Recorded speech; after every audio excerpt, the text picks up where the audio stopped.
Olá pessoal, tudo bem com vocês? Professor Thiago Mário para mais um Encontro com a Química e na aula de hoje falaremos sobre atomística, modelos atômicos e a gente vai responder questões que caíram nos últimos anos aí nos vestibulares, especialmente no Enem, acerca desse assunto, um assunto tão importante para os assuntos consecutivos aí que é a parte de ligação química e tabela periódica. Vamos junto?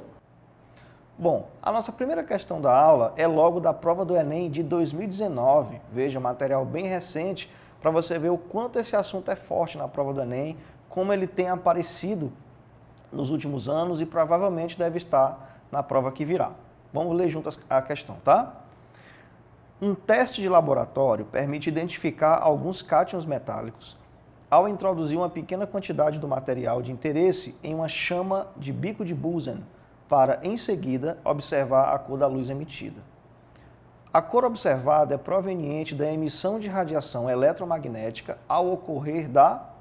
Pessoal, essa é uma interpretação cabível dentro do modelo atômico de Bohr. Veja bem, segundo Niels Bohr, nós temos um núcleo positivo e camadas de energia. Ele quantizou o átomo em níveis ou camadas de energia, sendo que quanto mais afastado do núcleo, maior a energia do elétron. E o elétron pode ser promovido de um nível para outro, dependendo da absorção ou emissão de energia. Veja, se eu tenho um elétron nesta posição e quero levar para esta posição, veja, do nível 1 para o nível 3, para ser deslocado a um nível mais externo, o elétron absorve energia. Ok? Para retornar para o nível de origem, ele libera energia. Ok? Essa energia liberada é emitida na forma de luz, na forma de onda eletromagnética, que pode ser visível ou não ao olho humano, dependendo aí do comprimento de onda dessa onda eletromagnética. Tá bom? Vamos às alternativas. A questão fala sobre a emissão de radiação eletromagnética. Quando é que o elétron emite radiação eletromagnética? Quando ele retorna para níveis mais internos, ok? Para níveis mais externos, ele absorve energia e ao retornar para níveis mais internos, ele emite energia. E isso você encontra, observe, exatamente na letra D. O que é que a letra D está dizendo? Transição eletrônica de um nível mais externo para um nível mais interno na eletrosfera atômica. Então, de cara, o gabarito da questão aí fica a letra D. Veja como é simples.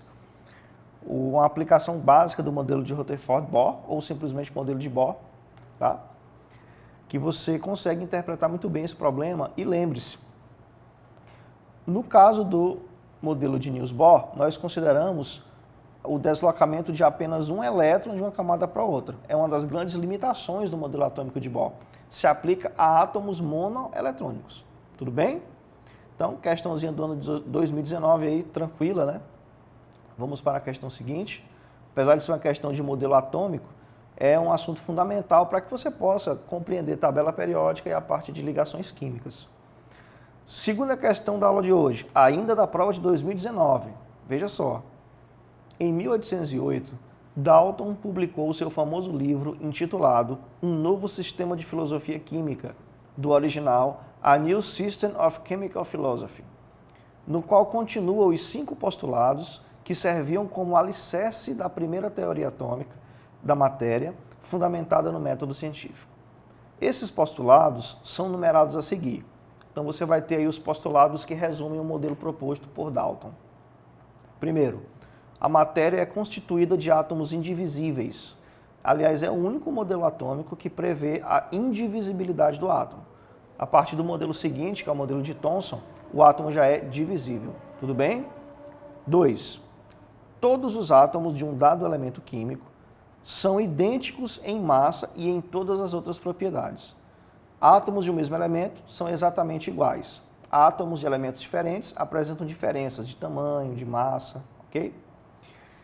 Item 3. Diferentes elementos químicos têm diferentes tipos de átomos. Em particular, seus átomos têm diferentes massas. Item 4. Os átomos são indestrutíveis e nas reações químicas mantém suas identidades. Item 5.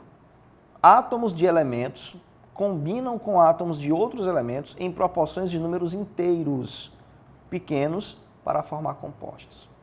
Bom, após o modelo de Dalton, outros modelos baseados em outros dados experimentais evidenciaram, entre outras coisas, a natureza elétrica da matéria, a composição e organização do átomo e a quantização da energia no átomo.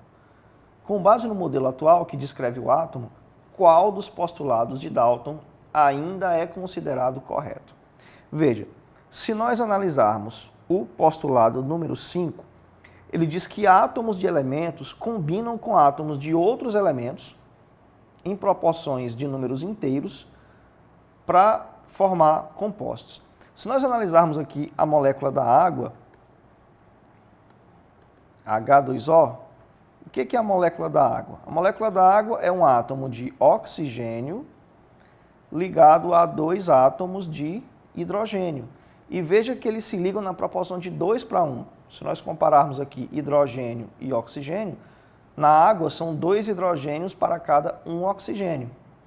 Veja, eles estão ligados na proporção de 2 para 1, uma proporção de números inteiros e pequenos, exatamente como disse o item 5.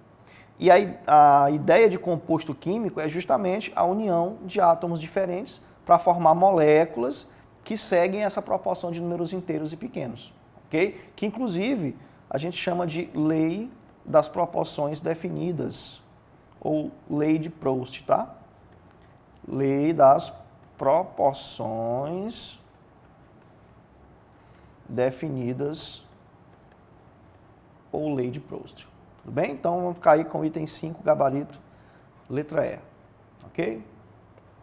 Vamos lá para a terceira questão da aula de hoje. Falam ainda um pouquinho sobre estrutura atômica. Veja, os radioisótopos são hoje largamente utilizados na medicina para diagnóstico, estudo e tratamento de doenças. Por exemplo, o cobalto 60 é usado para destruir e impedir o crescimento de células cancerosas. O número de prótons, de nêutrons e de elétrons do nuclídeo cobalto 3+, são respectivamente. Então ele simbolizou o elemento cobalto na forma iônica, né? Carga 3+, ele tem número atômico 27 e número de massa 60. Veja, esse 3+ aqui em cima indica que houve a perca de 3 elétrons. Okay? Se tivesse negativo, seria o ganho de 3 elétrons. Bom, para essa espécie química, a questão quer respectivamente o número de prótons, o número de nêutrons e o número de elétrons. Pessoal, o número de prótons é representado aqui pelo número atômico. Ó. Observa que ele está com o número atômico 27, tá? Então, eu tenho 27 prótons. Perfeito? O número de elétrons originalmente é o mesmo número de prótons, porque o átomo é eletricamente neutro, então o número de carga positiva tem que ser igual ao número de carga negativa. Beleza? Então, se esse cara tem 27 prótons, ele inicialmente tinha 27 elétrons. Porém, ele perdeu 3 elétrons. Beleza? Subtraindo aí os 3 elétrons, nós ficaríamos aí com 24 elétrons. Perfeito? E o número de nêutrons, como é que a gente calcula o número de nêutrons? Olha como é que é simples. Basta você pegar o número de massa e subtrair do número atômico, que no caso o número de massa é esse que está aqui em cima, ó, 60, menos o número atômico que está aqui embaixo, 27. Beleza? Se você fizer essa subtração, você vai chegar em 33. Perfeito? Então a sequência respectiva fica 27, 33 e 24. Você vai assinalar aí letra E. Tranquilo, né, gente? Então, você vai dar um show na sua prova do Enem, você vai dar um show em qualquer vestibular que você for fazer, estudando aqui com a gente, o replay está preparado para fazer você dar um show, tá? Bom, essa questão, a quarta da aula, ela faz um resumo sobre o histórico dos modelos atômicos, tão importante para que você entenda o que vem a seguir, que é a parte de ligação química, a parte de tabela periódica, das forças intermoleculares, enfim. Bom, analise a descrição dos modelos atômicos apresentadas a seguir. O modelo atômico de Dalton.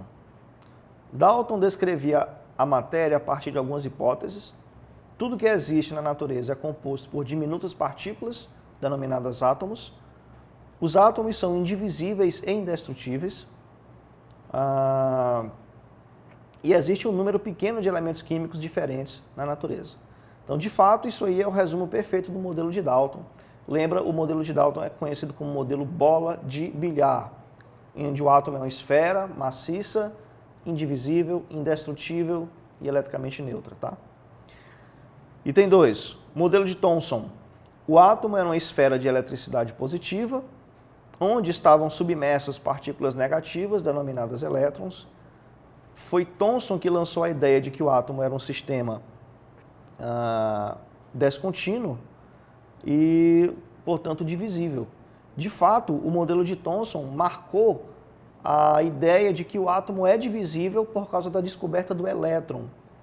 É o modelo em que, pela primeira vez, houve a descoberta de uma partícula subatômica, o elétron. Então, o átomo é, sim, divisível a partir do modelo de Thomson. Ele passa a ser considerado divisível, tá? Item 3, modelo de Rutherford. O átomo ocuparia um volume esférico e possuía um núcleo, o qual possuía a maior parte da massa do átomo, bem como teria uma carga positiva. A região externa ao núcleo estaria ocupada pelos elétrons em movimento em torno desse núcleo. Descrição perfeita do modelo do Rutherford é o modelo em que surge a ideia do átomo nuclear, embora essa ideia ela já tivesse sido considerada anteriormente, lá, o modelo do Nagaoka, porém, o Rutherford conseguiu comprovar a existência do núcleo através da famosa experiência do bombardeamento com raios alfa em uma fina lâmina de ouro, onde o espalhamento dos raios alfa comprovou a existência do núcleo atômico, ok? O modelo do Rutherford é um modelo considerado como um modelo planetário, onde os elétrons orbitam o núcleo do átomo, né, em analogia com os planetas que orbitam o Sol no nosso sistema solar. Beleza? Item 4, modelo atômico de Bohr. Os elétrons giram em torno do núcleo de forma circular e com diferentes níveis de energia. Até aí tudo bem. O Bohr considerou a eletrosfera do átomo dividida em níveis ou camadas de energia, chamados por Bohr de orbital atômico. Bom, aqui já tem uma falha. Esse termo orbital não vem no modelo de Bohr. Isso aí já é um termo associado ao modelo moderno, ao modelo quântico. Orbital é a região do átomo onde a probabilidade de existir elétrons é máxima. Ok? No modelo moderno, nós não podemos afirmar com certeza absoluta onde é que um elétron está. Nós só temos probabilidade de saber onde ele está. Lembra do princípio da incerteza de Heisenberg. Ok? Então, esse termo orbital atômico está inadequado ao modelo de Bohr. O correto seria órbita do elétron. Tá? O elétron realiza órbitas circulares ao redor do núcleo, mas orbital não. Orbital é para o modelo moderno. Item 5, modelo atômico moderno. O modelo atômico atual é um modelo matemático probabilístico, embasado fundamentalmente nos princípios da incerteza de Heisenberg, no da dualidade de partícula de onda de Louis de Broglie. Além disso, Erwin Schrödinger, a partir desses dois princípios, criou o conceito de orbital, regiões de probabilidade. Aí sim, nós temos a associação correta ao modelo moderno. Portanto, a incoerência seria no item 4, que é justamente o que a questão quer, né? Ela quer incorreções. No caso seria o item 4, você vai marcar a letra D. Ok? Então, essa foi a nossa aula de hoje, resolvendo problemas acerca de atomística, de estrutura atômica, tão importante para os assuntos que se seguem dentro do nosso curso. Ok? Muito obrigado pela atenção de vocês. Abraço do professor Thiago Mário. Até a próxima.